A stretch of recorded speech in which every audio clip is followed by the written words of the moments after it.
Olá pessoal, sou o professor Isaías da Filosofia. Hoje eu estou auxiliado pela Gabi na interpretação e hoje nós vamos abordar um assunto que eu não sei se você vai achar que está relacionado com a filosofia, mas a gente vai tratar desse assunto aí, que é reflexões políticas sobre os movimentos políticos e ecológicos no Acre. Então tem a ver com a filosofia, sim, porque de um lado nós temos a questão da política, que é uma área da filosofia, e do outro lado nós temos a questão da ecologia, que é uma ciência nova, por assim dizer, porque a gente percebe o seguinte, que quando a geografia e a biologia não deram mais conta de refletir e de agir sobre a questão do meio ambiente, aí o que a filosofia teve que fazer? Criar uma ciência nova, que é a ecologia. Então tem tudo a ver com a filosofia, sim. Então, para começar, a gente tem aí o seguinte: as reflexões políticas sobre os movimentos políticos e ecológicos no Acre são profundamente moldadas por um histórico de conflitos, resistência e busca por alternativas de desenvolvimento sustentável.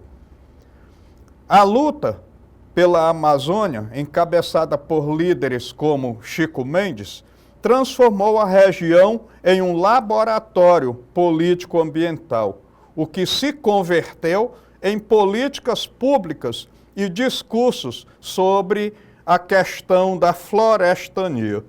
E aí nós temos a imagem de um empate, que era aquela luta que o seringueiro fazia para defender a floresta, principalmente a seringueira e a castanheira, que eram seus meios de vida. Então, a gente tem, na continuidade, a questão do histórico de conflito e resistência nos anos 70 e 80. Então, a gente estava falando aqui inicialmente da questão política, da questão ecológica, que tem tudo a ver com a filosofia, mas eu quero chamar a atenção para esse recorte histórico.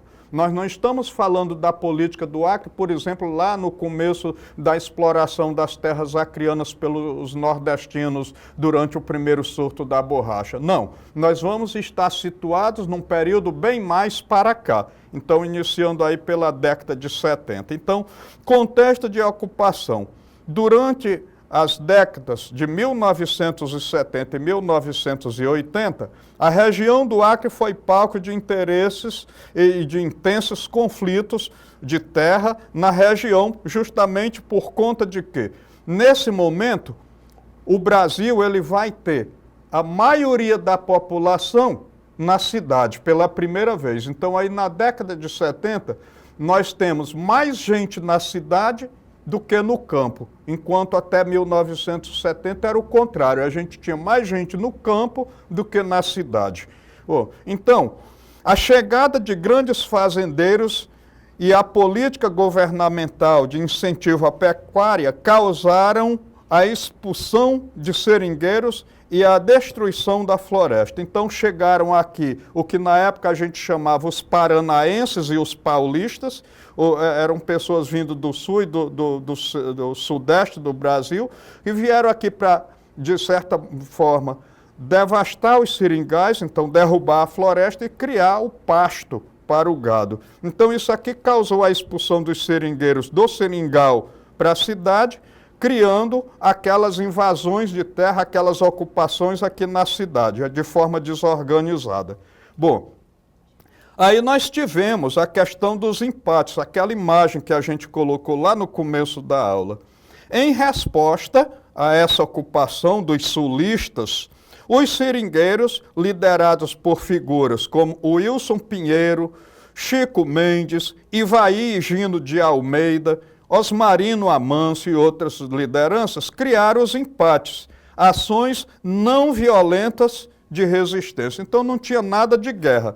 A questão era impedir a derrubada da floresta, de forma pacífica, inclusive colocando a família na frente desses movimentos para que não houvesse justamente confrontos violentos. O objetivo era reunir as comunidades ou formar comunidades para impedir a derrubada da floresta, se opondo ao desmatamento e à expulsão. Então, nem sempre tinha comunidade organizada, mas a necessidade de defender a floresta acabou gerando a necessidade de criar comunidades organizadas para tal. Bom, então, no prosseguimento desse histórico de conflito e resistência nos anos 70 e 80, nós temos a União dos Povos da Floresta. O movimento evoluiu para a criação da União dos Povos da Floresta, uma aliança que unia seringueiros, indígenas e ribeirinhos. Então isso aqui foi muito importante, porque pela primeira vez esses segmentos sociais do campo estiveram reunidos. Bom, então essa união foi fundamental para ampliar o alcance e a legitimidade das reivindicações de conservação ambiental e direitos territoriais. Porque, na verdade, a gente tem aquele costume de dividir a terra em lotes com tamanho e com metragem, enquanto que o seringueiro queria dividir a terra por estradas de seringas, então por caminhos percorridos até as seringueiras, fugindo a essa divisão territorial tradicional. Aí nós temos, em quarto momento, a criação das reservas extrativistas, ou seja, a mobilização culminou na conquista da criação das primeiras reservas extrativistas no Brasil, criada aí pelo então presidente, era o Fernando Henrique Cardoso. Então, essa vitória política consolidou um novo modelo de uso da terra, conciliando a preservação da floresta com a sobrevivência das comunidades locais. Então isso aqui foi de vital importância para manter a união desses trabalhadores na busca e na preservação de direitos que eventualmente fossem sendo conquistados. Bom, então agora nós temos aí uma imagem muito bonita de uma área rural, de um seringal, mas nós temos, então, a questão da florestania. Então, isso aqui vai ser uma novidade a partir dos anos 90. Então, em primeiro lugar, da luta à gestão pública. Após anos de luta e assassinato de pessoas como Chico Mendes, em 1988, isso aqui no mês de dezembro, porque no mês de maio do mesmo ano nós tivemos a morte do Ivaí Gino de Almeida pela mesma razão. E essa morte do Ivaí marcou o derramamento de sangue da igreja, porque ele era uma liderança da Igreja Católica. Então, marcou também a presença não apenas da igreja, mas das comunidades eclesiais de base, quer dizer, comunidades da igreja, são grupos específicos, né, dentro da igreja, as comunidades eclesiais de base. Então, esse movimento se fez presente nessa luta. Então, o movimento político ecológico do Acre passou por uma transição. A partir da eleição de governadores ligados à esquerda e ao movimento ambiental, as ideias de desenvolvimento sustentável foram incorporadas na gestão política. Então, isso aqui, pela política tradicional, não havia, assim, essa necessidade de preservação do meio ambiente. Com a entrada da esquerda na política, principalmente aí a partir da década de 80, aqui no Acre, então isso aqui se tornou mais eficaz. Então, uma luta pela questão ambiental, juntamente com a conscientização também sobre o problema. Bom, continuando, vamos falar da questão do desenvolvimento sustentável e da florestania. Então surgiu o conceito de florestania, aí na década de 90, que buscava unir a ideia de cidadania com a proteção da floresta.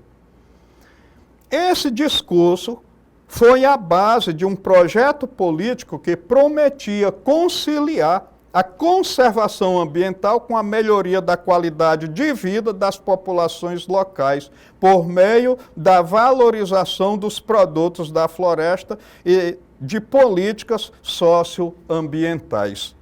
Então, é importante a gente perceber que esse nome florestania, ele vai ser incorporado justamente para trazer por trás dessa palavra, desse nome, desse termo, uma ideologia que visa preservar o meio ambiente e, ao mesmo tempo, manter as comunidades organizadas não apenas para essa preservação, mas para que houvesse também um desenvolvimento econômico favorável a esse povo organizado. Então, nós vamos ter, num terceiro momento, aí as políticas e instituições. Então, o projeto resultou na criação de políticas e instituições como o Instituto de Mudanças Climáticas e o Zoneamento Ecológico Econômico. Então, são dois movimentos que tiveram sua origem nessa época. Essas ferramentas buscaram um ordenamento territorial que protegesse as áreas de floresta enquanto permitia o desenvolvimento econômico de forma sustentável. Então, visava, de certo modo, contemplar aquela ideia de divisão da terra que estava na cabeça dos seringueiros. Não por tamanho de área medida, mas por pernas, por estradas de seringa. 3 estradas de seringa, 6 estradas de seringa, 5 estradas de seringa. Então, as áreas eram divididas por essas estradas, esses corredores, onde os seringueiros percorriam para chegar às seringueiras. Bom, então, de certo modo, essas ferramentas elas foram de vital importância porque elas revolucionaram aquele modo antigo de divisão da terra. Bom, então, agora nós temos aí uma imagem aqui da cidade de Rio Branco, o Rio Acre num período de seca e o Rio Acre num período de enchente. Então, são dois momentos importantes, porque no momento a gente tem água de menos e no outro momento a gente tem água de mais. Então, e quais são os desafios e as perspectivas contemporâneas? Então, esse é o problema. Não adianta eu ficar aqui falando de um bocado de coisas sem a gente falar de perspectivas. Então, nesse aspecto, é importante que a gente esteja atento mais para aquilo que deve ser feito, aquilo que a gente precisa conquistar, do que por aquelas coisas pelas quais a gente já passou. Então, vamos lá. Então, primeiro nós temos que lidar com a questão das contradições e as críticas. Olha aí. Então, apesar dos avanços, o modelo da florestania e as políticas ambientais do Acre enfrentaram e ainda enfrentam críticas. Alguns questionam o alinhamento das organizações não governamentais com o governo, enquanto outros apontam para um crescimento do desenvolvimento, do desmatamento, na verdade, não do desenvolvimento, do desmatamento em certos períodos do ano, revelando contradições entre o discurso e a prática. Ou seja, organizações não governamentais que foram criadas para proteger o seringueiro, para proteger o meio ambiente, para proteger os ribeirinhos, os índios, acabaram se alinhando com o governo. Aí, dependendo do tipo de governo que a gente tenha, se é de esquerda ou se é de direita, as políticas acabam sofrendo uma mudança radical, o que muitas vezes não é bom para os povos da floresta e muito menos para a questão do meio ambiente.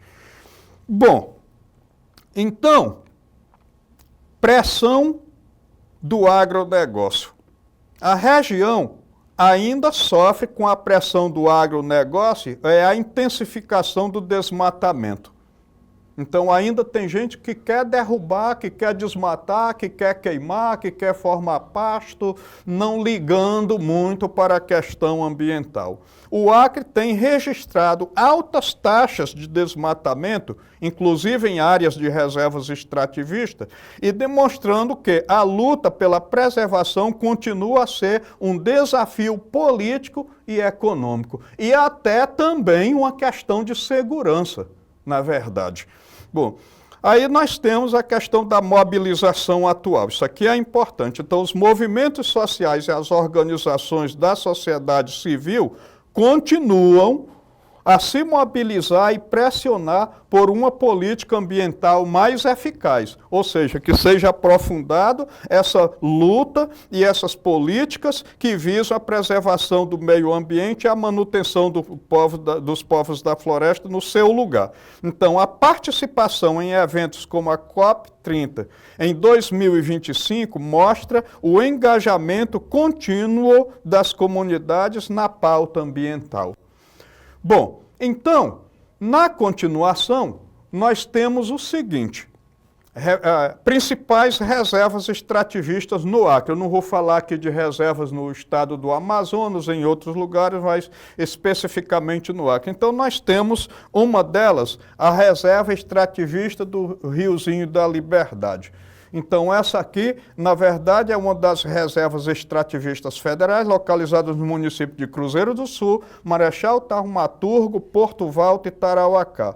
Então, tudo no estado do Acre, né? E Ipixuna, que é no município do Amazonas. Então, reserva extrativista do Alto Juruá, localizada no extremo oeste do Acre, abrangendo municípios como Jordão, Marechal Taumaturgo, Porto Valto e Tarauacá. Reserva extrativista do Alto Tarauacá, unidade extrativista situada nos municípios de Jordão e Tarauacá. Reserva extrativista Chico Mendes, a maior reserva extrativista do Brasil e do Acre, com cerca de 970 mil hectares, e que abrange os municípios de Brasileia, Chapuri, Capixaba, Rio Branco, Sena Madureira e Epitaciolândia. Então foi criada para proteger a floresta amazônica e os direitos dos povos da floresta, uma vez que contempla também áreas indígenas nessa reserva. Bom, e nós temos a reserva extrativista Casumbá, Iracema. Então, reserva extrativista federal, situada nos municípios de Sena Madureira e Manoel Urbano. Bom, agora vamos falar de alguns pontos relevantes e alguns pontos falhos dessa situação toda, dessa discussão até aqui, desses acontecimentos. Então, primeiro os pontos relevantes. Então, o socioambientalismo e as reservas extrativistas. Então, criou-se uma mentalidade e também uma prática, né? Aí a questão das reservas. Modelo de desenvolvimento sustentável. Então, agora, não se visa mais pura e simplesmente a depredação para o progresso, mas o progresso também a partir da sustentabilidade. Lideranças históricas e impacto global. Inclusive, Chico Mendes hoje é um dos heróis nacionais. Ele está aí nos anais da história como um dos heróis nacionais. Iniciativas de conservação e regulação. Então, agora tem regra, né, para estabelecer relação com o meio ambiente. Organizações da sociedade civil, porque manteve comunidades indígenas, ribeirinhas e seringueiras organizadas. Então, comunidades organizadas. Agora, nem tudo são as mil maravilhas, como a gente já vem cutucando até aqui no nosso discurso anterior. Então, pontos falhos, vamos lá.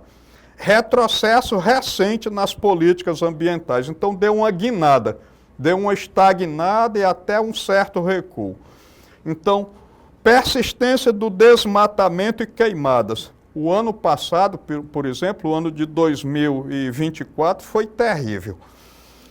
Vulnerabilidade das populações tradicionais, particularmente ribeirinhos e índios, né? Então, pressão econômica e fragilidade do modelo sustentável. Então, nem sempre a gente tira de lá a riqueza que a gente está prevendo para manter as famílias e para manter um progresso econômico mesmo. Então, muitas vezes parece que a gente continua pobre do mesmo jeito.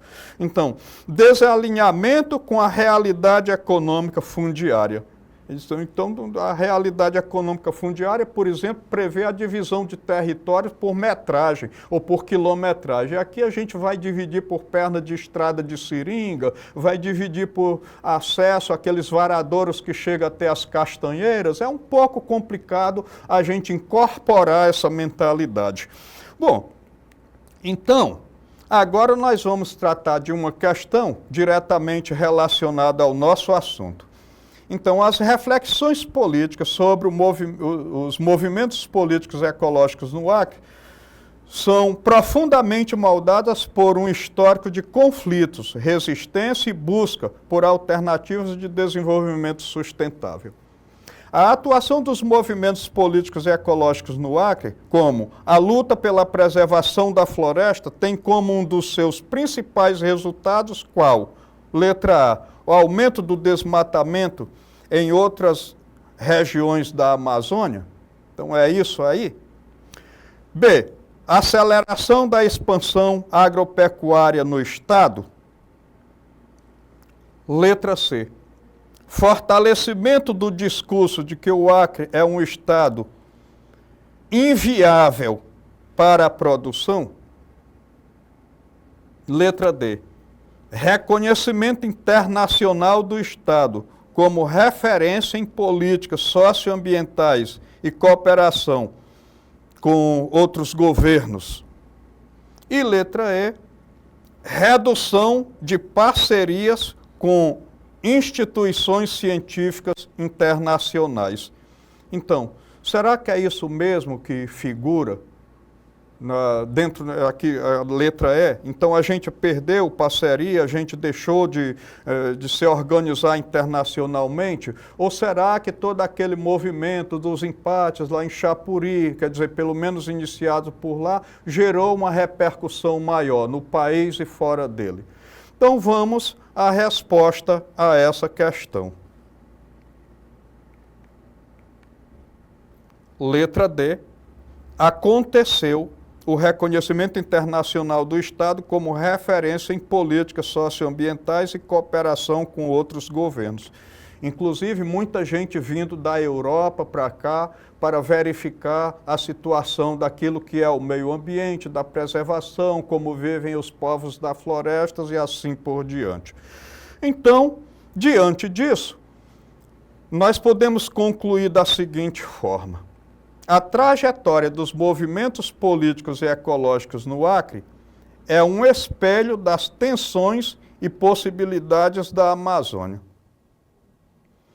Da resistência de seringueiros ao projeto político da florestania, o Acre se tornou um laboratório de ideias e práticas que influenciaram a política ambiental brasileira. E, claro, com repercussão internacional. No entanto, a persistência dos desafios ambientais e das contradições políticas demonstra que a luta por um desenvolvimento verdadeiramente sustentável e justo continua em curso. Quer dizer, não podemos parar por aqui. Então, gente, essa foi a nossa aula de hoje. Eu espero ter contribuído com a filosofia, com a história, falando dessas coisas, falando desse movimento, da questão ambiental e da questão política no Acre. Eu agradeço muito a todos vocês pela atenção que me foi dispensada. Convido-os a visitar a nossa plataforma para a retomada do conteúdo e até a nossa próxima oportunidade.